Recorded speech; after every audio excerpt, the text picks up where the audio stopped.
Hey, what's up? What's up? So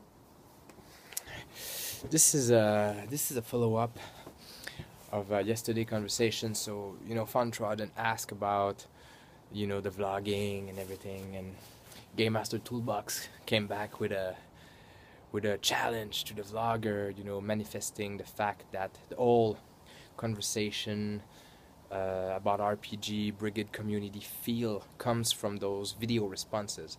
And Enderwood made a comment on Facebook about that. He really simply is, it's just do personal video responses to each other. This is how you create that personal environment, personal feeling of discussion and sharing and all that. So I'm gonna jump. I'm the RPG hobo. That's what I do. I'm gonna jump in the conversation, and I'm gonna talk about. I'm gonna talk about the stuff that Game Master Toolbox wanted us to talk about. So let's do it. He want yeah, fun and so Game Master Toolbox wanted to know the three things that I hate as a GM behaviors coming from a GM as a player. And Fontraden mentioned something really interesting that we never really covered that much, which is the fact that it's a lot of GM that vlogs out there, but not a lot of players, kind of thing. So he's like, what do players want, kind of thing, and there's not a lot of resources for players out there. So let's try to pick the mind of a player, and this is what this video is about. It's gonna be complicated for me for many reasons. First, I'm gonna answer the question, Game Master's Toolbox question, get it out of the way, because I expressed that so many times in the past. Personally, as a player, what I hate is when my agency is taken away, when I don't have a feeling of agency. So that takes a lot of forms. Quantum Ogre, Railroads, Illusion of Choice. Every time a GM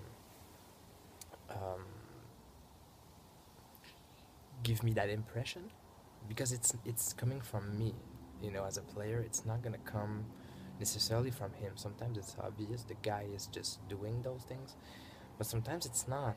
If I get that impression, I said that many times, it's all about that. If you do a really good Quantum Ogre on me and I don't see it, good for you, but if I see it, it's just, I'm not gonna play with you. So that, yeah, taking away the agency. The other thing is fumbling the dice. I did a video before Christmas about dices and rules and mechanics and all that. So the end of God, fudging, but not fumbling, fudging the dices. Like the GM changing a rule on the spot to save the player's ass. All those things that I hate so much. If I see that you're hiding behind a screen, and you hide the results from me, and you act in a way that is not optimistic, and you're trying to make it easy on me, and all that. So that's kind of different from the taking away the agency. This is really more about the dices. The third thing, oh man, it's complicated. What would be the third thing I hate from GMs?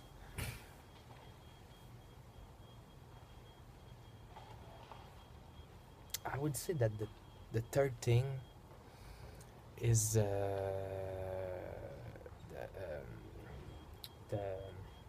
consistency.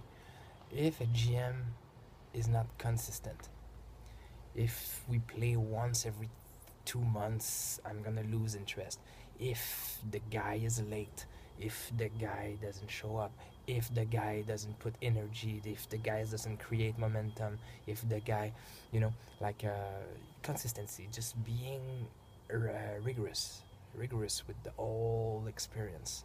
in the description, in the timing, in the preparation, in so that so those are three things, you know. That's the stuff that I hate the most from GM. And it's surprising how lots of GM videos out there actually promote those things, except for the consistency. But a lot of GM out there promote dice fudging.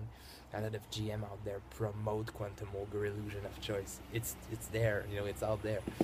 There's a culture, you know, a culture of GMing that is about tricking the player, creating illusion for the player, and actually like manipulating the whole thing uh, behind the screen.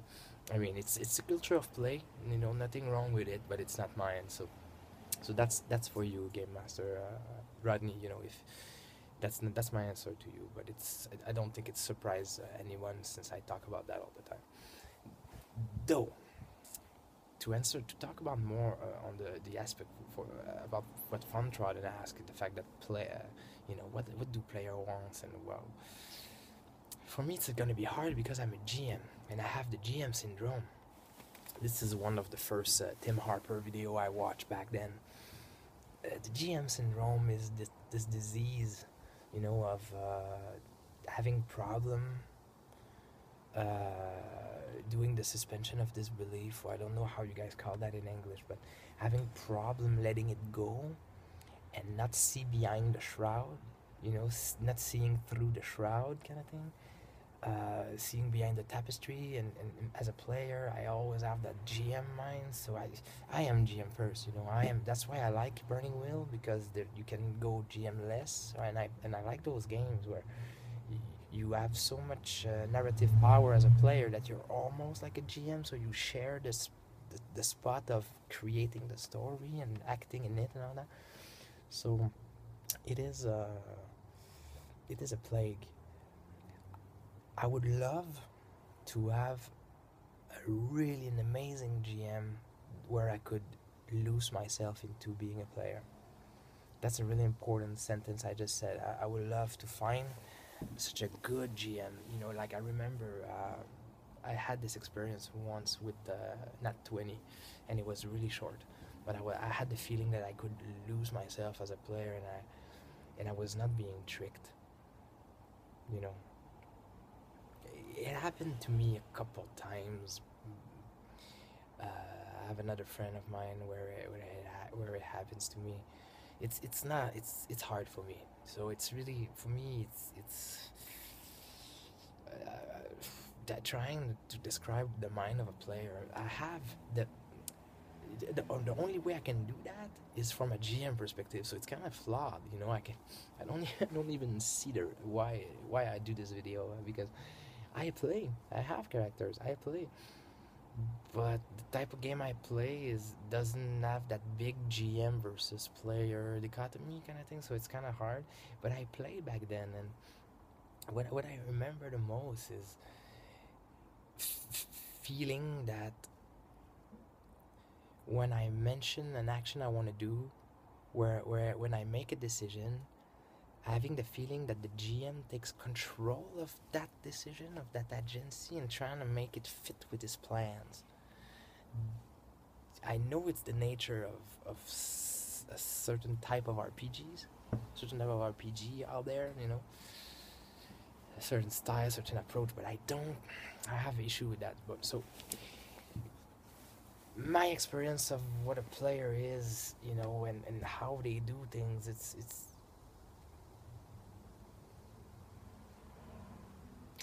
I don't know, man. I don't know. It's really hard. It's really hard for me to describe that.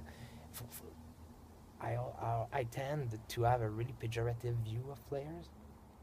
So, like, they are the one that don't want to work to organize things traditionally. You know, they are the one that don't prep because they can't. They are the one that basically are waiting to be entertained by the GM. You see, that's it's really negative view of player. I might not have had really good experience in the past. I have some good experience right now, so it's you know,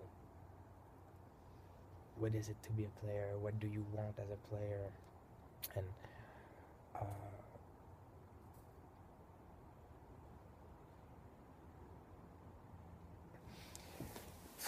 Man, that's a hard question, honestly.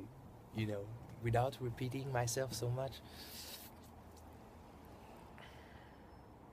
I would say this. Um, I want to have the experience of enacting a character in in a piece of fiction that is being decided by the randomness of dices and game mechanic, and I want to be surprised by the results of those dices and by the narrative choices that are being made by the other players around the table, the other people, GM included, and then be able to look back when the game is over and going like, wow, that was amazing. You know, if I can have that as an experience as a player, and I felt the GM was the guy that was there to take the hard decision mechanically, not necessarily narratively. He was there to play the world, you know, to play the adversity in a surprising and really smooth way where the focus is on the players. That's that's what I think is good gaming, you know. And this is the kind of experience that I would love to be a player in. Yeah. Basically, take the three, take the three issue I have with GM behaviors, and reverse them, and you'll get the way I see what it is to have a good player experience in an RPG. Otherwise, it's just a pain in the ass, really. And I know a lot of us out there have this experience of sitting at the table for like 4 or 5 hours or 3 hours and just being bored out of your mind because the stuff is just not flowing well, because the stuff is just boring, because the thing that are happening there is just bad. So, you know, I'm grateful I don't have those experience anymore. And yeah. Anyway, thank you for watching. Thank you for asking. And I'd like to hear, you know, the players out there. What is your perspective on what it is to be a player? All right, talk to you soon.